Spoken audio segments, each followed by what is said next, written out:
দৌল মহোৎসৱলৈ স্বাগতম। বৰপেটা সত্ৰখন, বৰপেটাত আহি ৰঙাকণী নাখালে কেনেকে হ'ব? ৰঙাকণী আৰু আলু ভাজা ইয়াৰে খুব ফেমাছ। ভিনি মাটি বেচবা পাৰে, বাই সুখত আছে।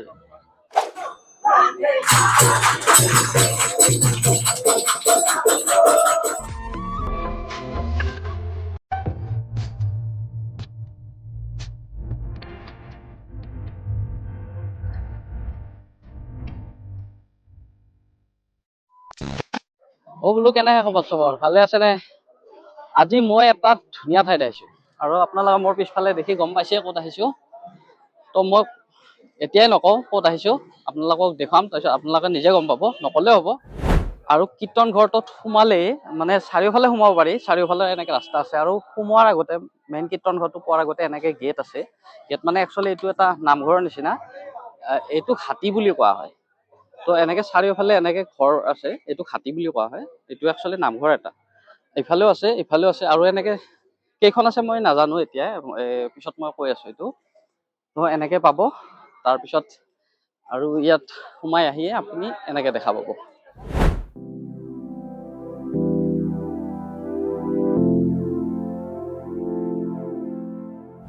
বৰপেটাত দৌল চোৱাৰ এটা বিৰাট ইচ্ছা আছিল। প্ৰতি বছৰে ভাবো আহিম আহিম বুলি, তো আহিব পৰা নাছিলো। এইবাৰ ফাইনেলি আহি গলো।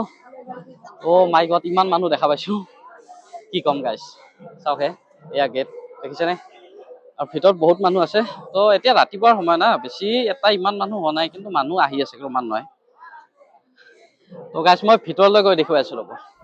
জীৱনত বহুত হোলী খেলিছো, কিন্তু ইয়াৰ নিচিনা হোলী মই আজিলৈকে দেখা নাই ক'তো। তো সেইকাৰণে মই সিফালে মেইন গেটখনেৰে সোমোৱা নাই, মই এইখন গেটেৰে সোমাম। এইখন গেটেৰে সোমাব পাৰি এনেকে।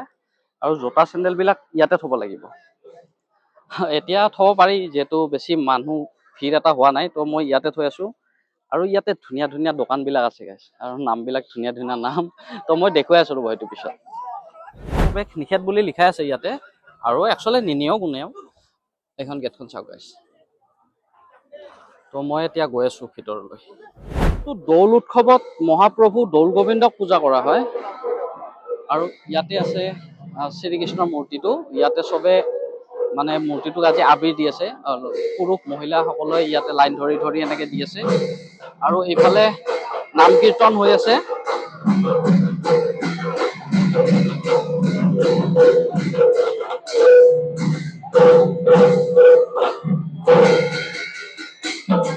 ইয়াতে নাম কীৰ্তন হৈ আছে মহাপ্ৰভুৰ আগত।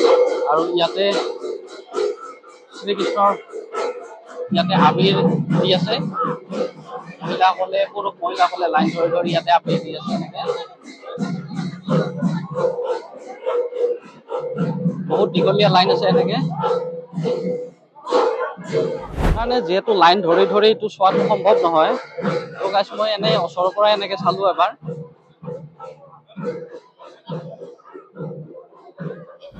তো গাইছ বাহিৰৰ পৰা মই দৰ্শন কৰি ললো। এয়া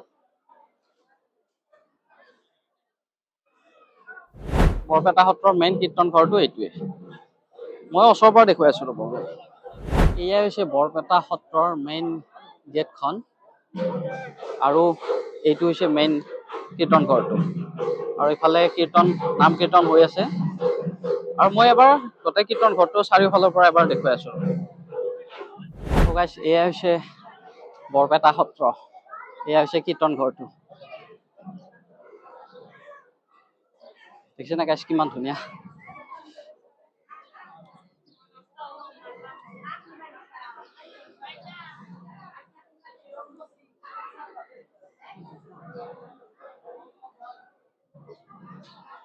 আপুনি যিখিনি মানুহ দেখিছে, অলপ পিছত মানে দুঘন্টামান পিছত এইখিনি ঠাইত মানুহ নধৰা হৈ যাব। মানুহৰ হেঁচাত, ঠেলা হেঁচাত মানে এইখিনি ঠাই মানে নেদেখা হৈ যাব। আৰু ইয়াতে গাইছ আজি প্ৰথম দিনা হোলী নেখেলে বা ফাকুৱা নেখেলে, সেইকাৰণে এতিয়ালৈ কাৰো গাত বা কাৰো মুখত ফাকুৱা দেখা নাই। তো এওঁলোকে মানে এওঁলোকৰ নিয়মমতে কালিহে খেলিব। তো আজি সেইকাৰণে দুই এজনৰ আছে এনেকে, কিন্তু বাকী বেছিভাগ মানে লগা নাই ফাকুৱা। আৰু কীৰ্তন ঘৰৰ ৱালত তাৰমানে এনেকে ধুনীয়া ধুনীয়া ছবি আঁকি দিয়া আছে ৱাল বিলাকত।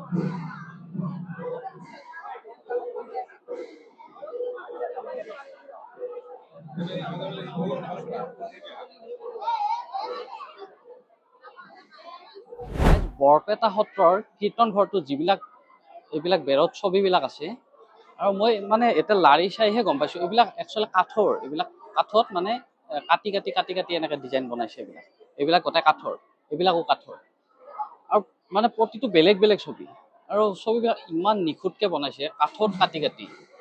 এইবিলাক কাঠৰ, গোটেই কাঠৰ, এইবিলাক কাঠেৰে কাটি কাটি বনাইছে এনেকৈ, আৰু ইমান ধুনীয়াকৈ বনাইছে ন এইবিলাক। প্ৰতিটো ছবি বেলেগ বেলেগ ছবি আৰু তাৰমানে মাই গড, তাৰমানে ইমান ধুনীয়া লাগিছে ছবিবিলাক। চাওকচোন গাইজ, এইবিলাক এইবিলাক কাঠৰ, এইবিলাক যেনেকৈ কাঠত বনাইছে কাঠ এইবিলাক, তো এইবিলাকো কাঠ, তাৰমানে এইবিলাক কাঠ, কাঠত কাটি কাটি ইমান ধুনীয়াকৈ বনাইছে। চেলুট ভাই, চেলুট যিয়ে বনাইছে, সঁচাই কৈছোঁ মজা বনাইছে। ঠিক এটা চাওক আৰু কি ধুনীয়া ধুনীয়া ছবি, আৰু মানে এইবিলাক অৱতাৰ বিলাকৰ একচুৱেলি নাম দিয়া আছে, এইবিলাক চবৰে নাম দিয়া আছে এনেকে। এইটোৰ নাই, হয়তো দিছিলে উঠি গৈছে, তো এনেকে নাম দিয়া আছে এইবিলাক। এইবিলাক দিয়া আছে এনেকে, এইবিলাক জমদূত। এয়া লাহে লাহে বেছি হৈ আছে মানুহ ইয়াতে।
অলপ পাছতে এইখিনি ঠাইত তাৰমানে মানুহ নধৰা হৈ যাব, পুৰা এনেকুৱা মানুহ হৈ যাব ইয়াতে।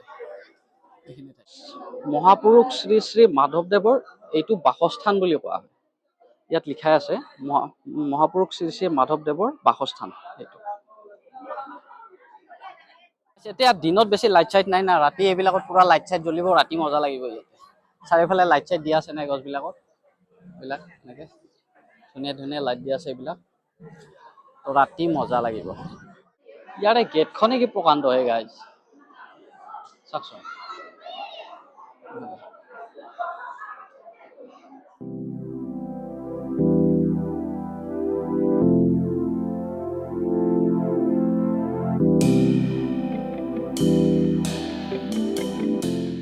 আৰু গাইজ এতিয়া চাওক, মানুহ চাওক কিমান মানুহ হৈ আছে। এতিয়া বাজিছে 12টা, তো আৰু আছে টাইম, মানুহ আহিব এতিয়া। ক্ৰমান্বয়ে চাওক মানুহ কিমান হৈ আছে। হৈছে লাখপতি বাইদেউৰ দোকান। এই দোকান বিলাক গাইজ চাবচোন, মই নাম বিলাক দেখুৱাই আছো। মামা স্পেচিয়েল, নিযুত বাবুৰ দোকান। আৰু এই দোকান বিলাক আছে মেইন কীৰ্তন ঘৰৰ সন্মুখতে। লাগিলে এইফালে, ভোক লাগিছে যদি এইফালে যাওক। দুখ লগা অলপ বেছি খাই যা, নিবনুৱাৰ হাতৰ জুতি। সেইখন চাওক, ভিনি মাটি বেচবা পাৰে, বাই সুখত আছে। তো এইখন মজা এখন দোকান। আৰু গাইছ এইখন বৰলা ভাইৰ দোকান, বল্লা চলিৰ দোকান। এইটো ৰঙা কণী আছে না? ৰঙা কণী আৰু আলু ভাজা। বৰপেটাত আহি ৰঙা কণী নাখালে কেনেকে হ'ব? ৰঙা কণী আৰু আলু ভাজা ইয়াৰে খুব ফেমাছ। তো খাই চাও কেনেকুৱা লাগে। এইটো ইমান ৰঙা কেনেকে? কিবা কালাৰ দিয়ে নেকি? কালাৰ দিয়ে না?